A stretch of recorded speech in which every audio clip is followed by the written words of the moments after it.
Bonjour à tous et bienvenue sur Taparonte pour une petite présentation donc, de l'iPad très rapide, puisque tout le monde connaît maintenant, on a vu des centaines de vidéos, moi c'était juste pour vous donner mes impressions. Donc première chose, on va l'allumer. Donc démarrage ultra rapide, c'est la magie des disques durs flash. Donc on retrouve ici le panneau classique, l'outil de recherche, et déjà première constatation, ça va à la vitesse de la lumière. Donc parmi les outils classiques dont on a beaucoup entendu parler, on a bien sûr l'agenda, qui est juste là, vraiment une belle représentation, très proche de ce qu'on peut trouver sur du papier en réalité, donc avec bien sûr la possibilité de rajouter en un clic des rendez-vous. Donc c'est vraiment ultra rapide et on profite à fond du plein écran. On se rend compte que dans ce genre d'application, ça a une vraie valeur ajoutée. Bon, on l'a pas toujours dans la poche, mais c'est pratique. Les contacts, c'est pareil, ça va extrêmement vite. On rajoute un contact en quelques secondes. Tout apparaît sur une seule page, donc c'est vraiment assez bien. Vous voyez, c'est assez beau. Donc l'outil de notes. Alors l'outil plan, on connaît tous, c'est vraiment un grand classique, mais c'est vraiment ultra fluide sur l'iPad.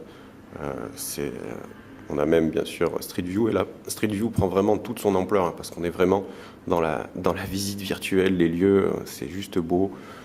C'est fluide et bien sûr ça fonctionne en mode paysage et là ça prend vraiment encore tout son sens, c'est vraiment très très beau.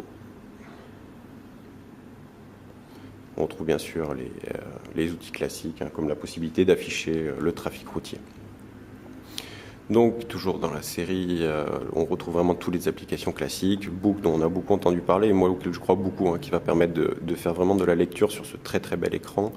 Donc là, on est sur Winnie, puisque c'est l'application de base. Donc possibilité de revenir, de naviguer à l'intérieur du livre.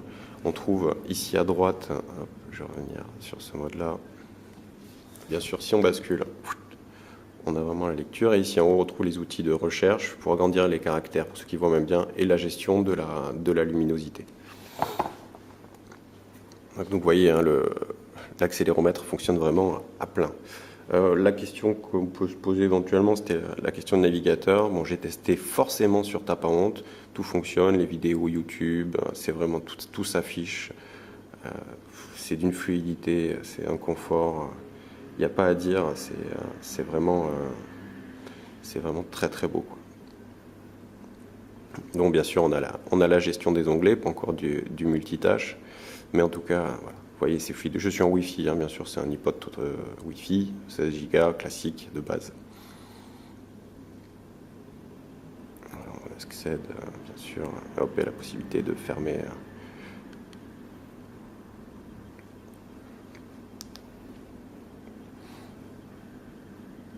Voilà, c'était une présentation ultra rapide de l'iPad. Bien sûr, c'était surtout pour moi tester, c'était vraiment mon premier contact avec la machine. Donc bientôt, mon avis plus en avant.